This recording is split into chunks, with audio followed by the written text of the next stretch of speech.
Bismillah, la louange est à Allah, nous le louons, implorons son aide et lui demandons pardon, et nous nous protégeons auprès de lui du vice de nos personnes et de nos mauvaises actions. Celui qu'Allah guide, point d'égarement pour lui, et celui qui l'égare, point de guider pour lui. Et je témoigne qu'il n'y a pas de divinité digne d'être adorée si ce n'est Allah l'unique. Et je témoigne que Mohammed sallallahu alayhi wa sallam est son esclave et messager.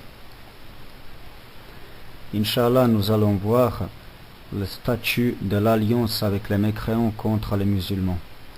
Le statut de l'alliance avec les mécréants contre les musulmans. Allah il a dit dans son livre: ô les croyants, ne prenez pas pour alliés les juifs et les chrétiens, ils sont alliés les uns des autres, et celui d'entre vous qui les prend pour alliés devient un des leurs. Allah ne guide certes pas les gens injustes. Sourate 5, verset 51. L'imam At-Tabari, rahimahullah, il a dit dans l'interprétation de ce verset que vous trouvez dans son tafsir, et la vérité pour nous concernant ce verset est qu'Allah a interdit à tous les croyants de prendre les juifs et les chrétiens comme alliés contre ceux qui croient en Allah et en son messager. Et Allah nous informe que celui qui les prend pour alliés en dehors d'Allah, de son messager et des croyants, et des leurs, à cause de sa prise de parti contre Allah, son messager et les croyants, et que par conséquent, Allah et son messager se désavouent de lui. Allah et son messager se désavouent de lui.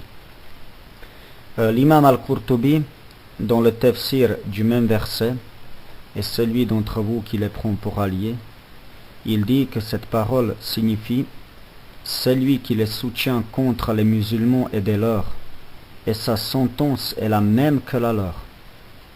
Celui qui les soutient contre les musulmans et des leurs, et sa sentence est la même que la leur. Et maintenant, nous allons passer aux paroles des savants du Nejd. Et parmi les savants de Nejd, il y en a un qui a, en expliquant certaines choses, parmi lesquelles chacune justifie le djihad contre celui qui la commet. La parole qui se trouve dans Fatawa Nejdiya, volume 4, page 145 à 146.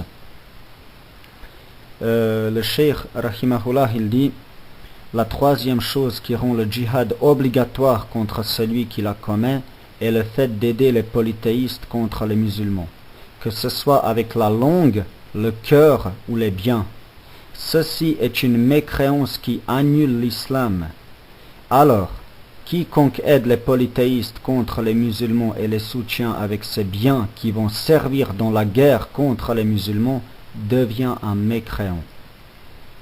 Ensuite, le cheikh, il cite une parole. Il dit: Cheikh Mohammed ibn Abdul Wahhab rahimahullah a dit dans Nawaqid l'Islam que la 8e annulation de l'islam est aider les mécréants contre les musulmans. Allah a dit: ô les croyants, ne prenez pas pour alliés les juifs et les chrétiens, ils sont alliés les uns des autres, et celui d'entre vous qui les prend pour alliés devient un des leurs. Allah ne guide certes pas les gens injustes. Donc, je répète, c'est dans Fatawa Nejdiya, volume 4, page 145 à 146. Le petit-fils à Mohammed ibn Abdul Wahhab, rahimahullah, Abdurrahman ibn Hassan, rahimahullah, a dit dans Ad-Durar as-Saniyya, volume 8, page 326. Écoutez bien cette parole, elle est très claire et très courte. Celui qui aide les mécréants contre les musulmans, ou les entraîne vers un pays où le peuple est musulman, sort de l'islam. Ceci est un fait clair. Fin de la citation. Et pour terminer, Abdullah ibn Hamid, rahimahullah, a dit dans Ad-Durar as-Saniyya, volume 15, page 479, celui qui s'allie avec les mécréants et les aide à vaincre les musulmans sort de l'islam, et il faut le juger avec les règles de l'apostat, comme l'a montré le Coran et la Sunna. سبحانك اللهم وبحمدك أشهد أن لا إله إلا أنت أستغفرك وأتوب إليك.